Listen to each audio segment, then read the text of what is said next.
এটা হলো আমাদের সেফটি ট্যাঙ্কি। এখানে আমরা কিন্তু লাইনগুলো আমাদের এখানে আনতে হবে, ঠিক আছে? আসেন এদিকে আসেন।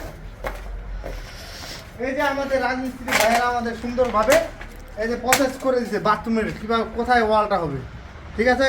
এই জায়গায় আমাদের কমোড হবে, কমোডের লাইনগুলো করবো, এই জন্য আমাদেরকে নিয়ে আসছে। আসলে ফ্লোর ঢালাই করার আগে যদি আমরা এই পাইপের কাজগুলো করে নিই তাহলে আমাদের সহজ হয়, পরবর্তীতে আর ভাঙাভাঙি করা লাগে না। এই জন্য আমরা লাইনগুলো বাইর করবো।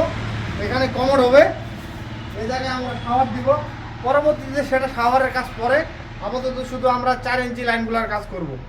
তো আসেন এদিকে, এখানে আর একটা বাথরুম, ঠিক আছে? এই জায়গায় একটা বাথরুম, এখানে একটা কমোড বসাবো আমরা। তো কমোডের লাইনগুলো করব, তো ঝর্ণা দিব, ওটা হচ্ছে বেলকনি। এই হচ্ছে কাজটার ভিডিওটা আবার পরে দিব পাইপগুলো করার পরে।